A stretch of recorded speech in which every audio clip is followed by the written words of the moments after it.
벌써 6월 첫째 주입니다. 오늘 또 6월 첫째 주인데 이 6월 달에도 하나님의 은혜가 함께 하시기를 바랍니다.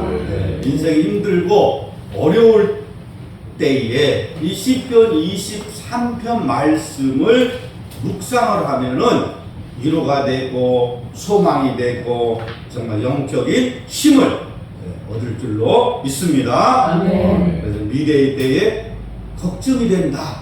그러면 선한 목자 되시는 주님을 바라보십시오.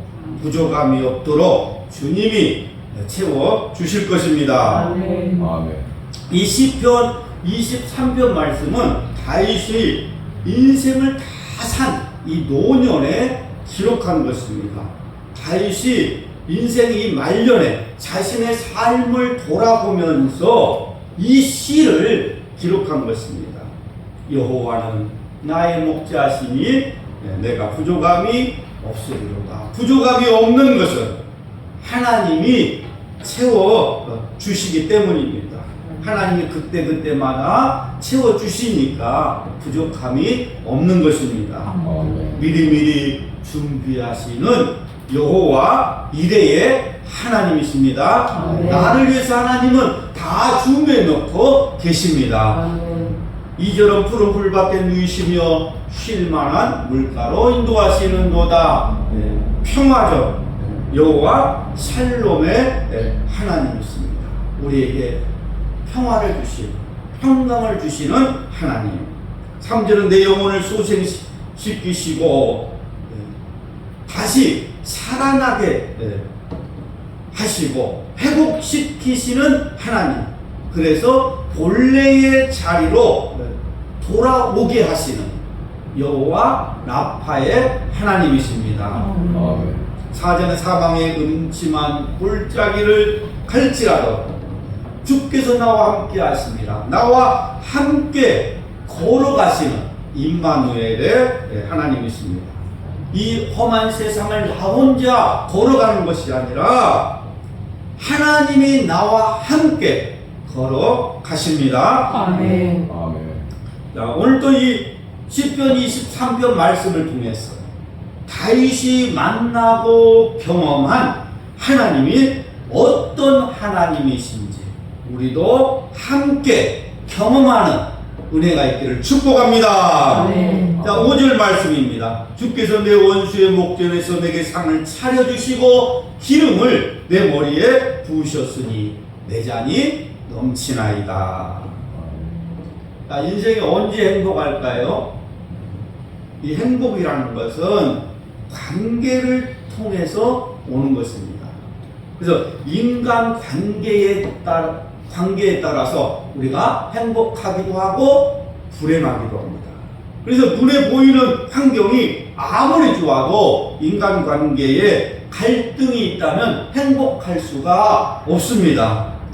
솔로몬은 잠언에서 다투는 여인과 함께 큰 집에서 사는 것보다 움막에서 혼자 사는 것이 낫다고 말하고 있습니다. 그러니까 자기가 하는 일 때문에 이 받는 스트레스로 회사를 그만두는 것보다 사람과의 관계에서 겪는 그 갈등 때문에 회사를 그만두는 경우가 더 많습니다. 그래서 인생이 행복하다는 것은 관계가 좋다는 말입니다. 관계가 좋으면 인생이 행복합니다. 하나님과의 관계가 좋아야 인생이 행복합니다. 사람과의 관계가 좋아야 인생이 행복합니다. 그러면 자연과도 관계가 좋아야 인생이 행복한 것입니다. 꽃을 보면 기뻐할 줄 알고 감사할 줄 알아야 되는데, 그래서 우리 꽃 보면 좋아하잖아요. 근데 어떤 사람, 자연과 불편한 사람은 꽃을 보면 불평부터 해. 저거 꽃 떨어지면 저거 다 치워야 되는데 관계가 불편하다는 거예요. 하나님은 좋은 관계를 통해서 복을 주십니다. 모든 사람과의 관계가 좋아지기를 축복합니다. 그런데 사람이 살다 보면 항상 좋을 수만 있습니까? 아닙니다. 원수가 생길 때가 있습니다. 나를 미워하고 대적하는 사람이 나타납니다. 그러니까 인생에서 가장 이 아픈 것, 또 가장 괴로운 것은 나를 대적하고 미워하는 원수가 있다는 것입니다. 주께서 내 원수의 목전에서, 이 말은 원수가 멀리 있지 않고 내 앞에 있다는 말이에요. 내 앞에 원수가 있다. 다윗은 눈앞에 원수가 있다고 고백을 합니다. 다윗이 지금 눈앞에 원수가 있죠. 누굽니까? 가장 사랑하는 아들 압살롬. 아들이 다윗을 배신하고 다윗을 죽이려고 하죠. 그리고 다윗의 친구 아히도벨, 그가 압살롬과 한편이 되어서 다윗을 지금 죽이려고 합니다. 그러니까 다윗이 내 눈앞에 지금 원수가 있다. 사실 원수는 가까운 관계에서 생기는 것입니다. 원수가 먼 곳에서 만들어지는 것이 아니죠. 나를 전혀 모르는 사람도 원수 될 일이 없죠. 가장 가까운 사람. 그래서 보면은 형제 간의 원수가 되기도 하고 또 친구 간의 원수가 되기도 하고, 그렇기 때문에 고통이 더 큰 것입니다.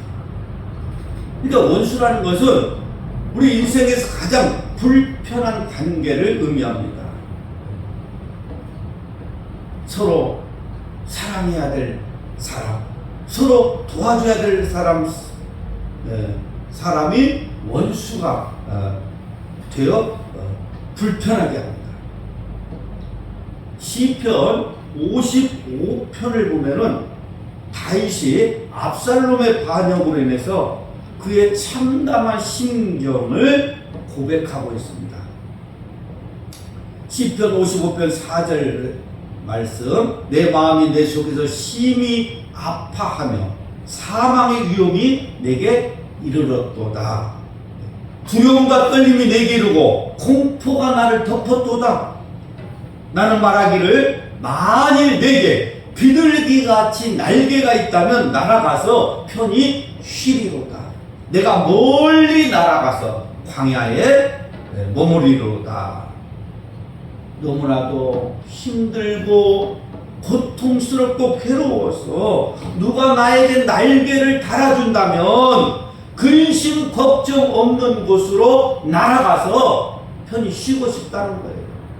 여러분, 자식이 지금 배반하고 자기를 죽이려고 하니까 얼마나 괴롭겠어요. 그러니까 차라리 나에게 누가 날개를 달아준다면 근심 걱정 없는 곳으로 날아가서 내가 좀 쉬고 싶다. 다윗이 이렇게 고백하고 있습니다. 자, 그렇다면 원수가 나타날 때에 우리는 어떻게 해야 될까요? 내 힘으로 원수와 대적하여 싸워 이기려고 해서는 안 됩니다. 많은 사람들이 원수와 싸워서 이기려고 하다가 자기가 오히려 손해를 봅니다. 왜냐? 악한 자와 싸우면 나도 악한 자가 돼요. 똑같은 사람이 되는 것입니다.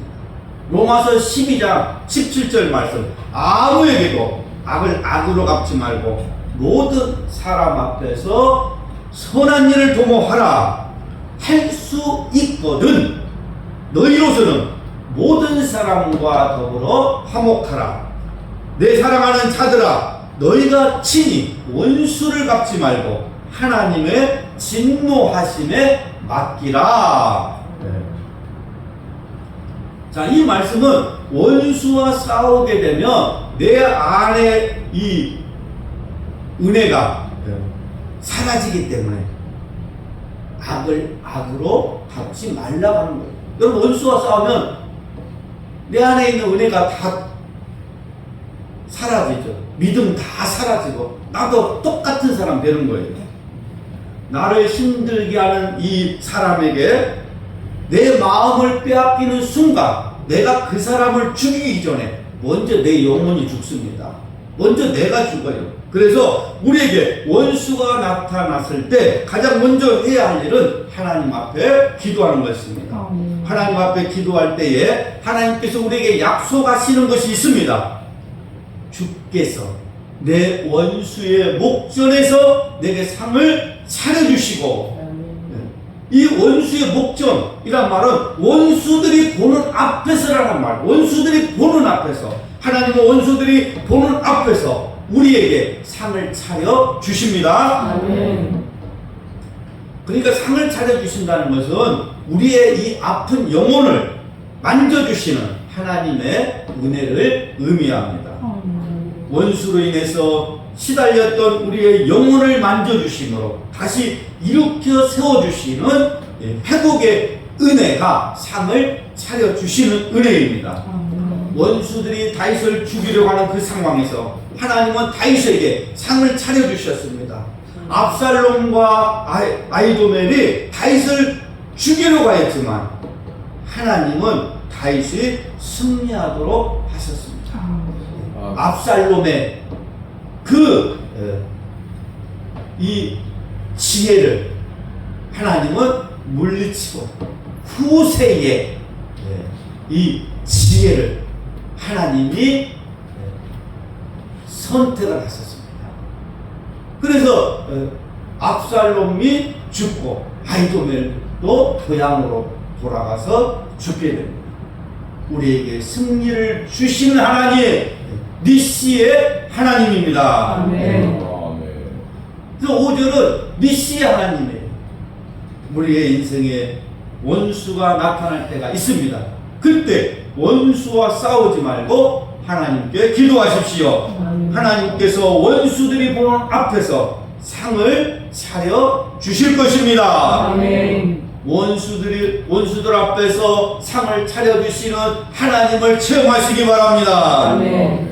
기름을 내 머리에 부으셨으니 내 잔이 넘치나이다. 하나님은 다윗 앞에 상을 차려주시고 머리에 기름을 부어주시고 그의 잔에 포도주가 넘치도록 부어주셨습니다. 오늘도 우리에게 성령의 기름을 부어주셔서 즐거움의 기름을 부어주셔서 세상의 염려와 근심이 떠나가기를 바랍니다. 아멘. 우리의 삶 전부가, 내 인생의 전부가 내 잔이 넘치는 삶이 되기를 축복합니다. 아멘. 내 잔이 하나님의 축복으로 넘치고 있습니다. 영적인 축복이 넘치고 있습니다. 물질의 축복이 넘치고 있습니다. 건강의 축복이 넘치고 있습니다. 여러분의 빈 잔을 축복으로 채우시기 바랍니다. 아멘. 하나님은 우리에게 주고 싶어하는 복이 너무나도 많습니다. 근데 우리는 그 복을 담기에 너무나도 작은 잔을 가지고 있습니다. 큰 잔을 준비하시기 바랍니다. 아멘. 내 입을 크게 열라 내가 채우리라.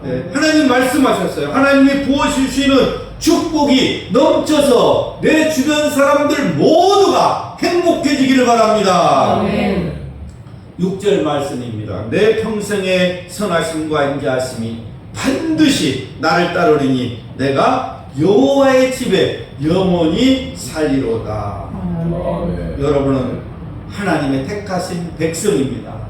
믿음으로 나아갈 때에 하나님의 선하심과 인자하심이 여러분을 따라갈 것입니다. 아멘. 신명기 33장 29절 말씀. 이스라엘이여 너는 행복한 사람이로다. 하나님의 축복을 너같이 받은 백성이 누구뇨? 모세가 죽음을 앞두고 가나안 땅을 바라보면서 이스라엘 백성들을 축복해 주었습니다. 그리고 마지막으로 백성들을 향하여 외쳤습니다. 이스라엘이여 너희는 행복한 사람이로다. 그 이유가 무엇입니까? 하나님 때문에 행복한 사람이라는 거예요. 아멘. 너는 행복한, 하나님 때문에 너는 행복한 사람이로다. 저도 하나님 때문에 행복합니다. 아멘. 하나님의 백성으로 살아가는 이 신앙생활이야말로 이 세상에서 가장 행복한 사람입니다. 아멘. 여러분은 이 세상에서 가장 행복한 사람입니다. 아멘. 내가 행복한 것은 하나님의 은혜입니다. 아멘. 헤세드. 6절은 헤세드, 하나님의 은혜. 하나님의 변함없는 이 사랑과 자비를 말하고 있습니다.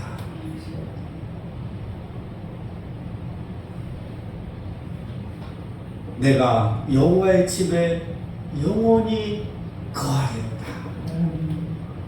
자, 양떼가 이제 푸른 그 풀밭에서 배부르게 먹고 쉬고 누워서 쉬었습니다. 그러면 이제 쉬고 있으면 이제 어디로 가야 돼요? 집으로 이제 돌아가야죠. 저녁 때가 되면 집으로 돌아가야 되는 것입니다. 이것은 성도가 이 본향에 돌아가서 하나님 품에 편히 쉬는 것을 말하고 있습니다. 내가 여호와의 집에 영원히 쉬리로다. 우리 인생에 저녁이 되면 아버지 집으로 돌아가 편히 쉬어야 돼요. 그렇죠? 목자가 양떼를 푸른 초장으로 인도해서 배부르게 먹이고 쉬게 한 다음에 저녁이 되면 양떼들 다시 집으로 데리고 와서 편히 쉬게 하잖아요.